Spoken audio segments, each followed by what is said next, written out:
Comment? Oh non, c'est en gros, parce que je ne vois pas très bien, donc je mets en police 14 toujours. Voilà. Donc, mesdames et messieurs, déjà, je vais vous remercier tous les trois, voilà, à chacun de vos titres, et Sandrine aussi.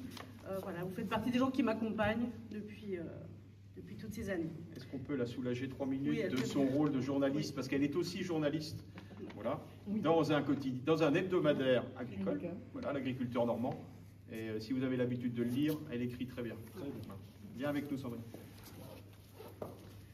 Recevoir ce soir le Mérite agricole est pour moi un immense honneur et une grande émotion.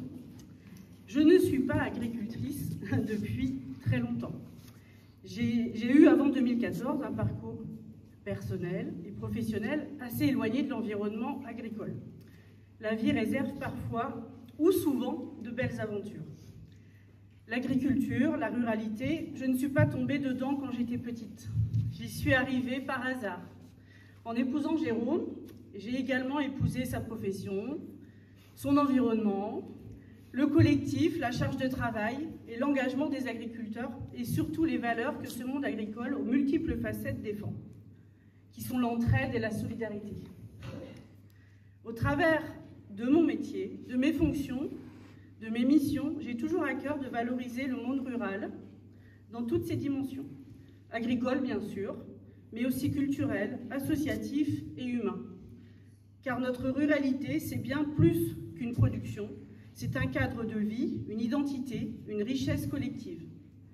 En 2017, quand le président de la communauté d'agglomération Mont-Saint-Michel-Normandie m'a demandé d'exercer la compétence, la délégation culture, j'ai cherché à comprendre d'abord le fonctionnement de nos territoires.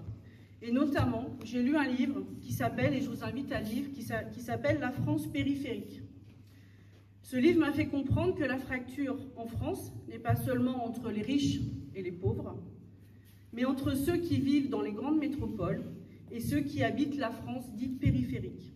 Et que l'égalité des chances n'est pas qu'une question d'argent, elle l'est naturellement, mais elle est aussi du lieu où l'on est, où l'on vit. Je ne vous apprends rien, mais d'avoir cette boussole en tête guide souvent mes réflexions et mes idées. En tant que maire, je mesure chaque jour à quel point nos territoires ruraux sont essentiels à l'équilibre de la société.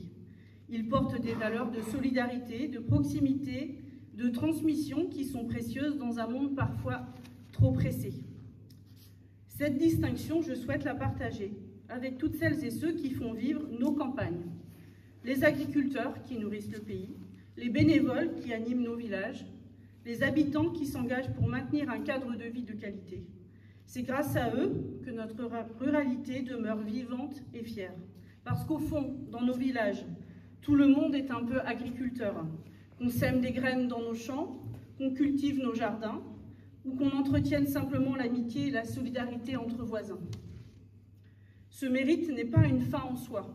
Il est pour moi un encouragement à continuer, à défendre notre monde rural et à le rendre attractif pour les jeunes générations, à montrer qu'il y a un avenir plein de promesses. Nous sommes heureux aujourd'hui de voir grandir non seulement nos enfants, quand je dis nos, c'est aussi les nôtres, voilà, on a 5 enfants, mais également les enfants de nos collègues agriculteurs qui tracent également leur sillon. Je remercie très sincèrement celles et ceux qui ont porté ma candidature, et j'excuse Guy Ténière, je remercie Bertrand aussi pour son accompagnement, pas du quotidien, mais toujours une écoute bienveillante. Et donc j'excuse l'absence de Guy qui aurait aimé être là. Et naturellement, je remercie mon mari, Jérôme, nos enfants, mes collègues, les agents de la commune, de l'agglomération et du département avec lesquels je travaille, mes amis et nos concitoyens qui nous accompagnent, qui m'accompagnent au quotidien dans cet engagement. Cette distinction, je la partage avec vous tous. Recevoir le mérite agricole, c'est recevoir une distinction individuelle, mais c'est avant tout reconnaître une œuvre collective, celle de tout un territoire qui croit en son avenir. Je vous remercie.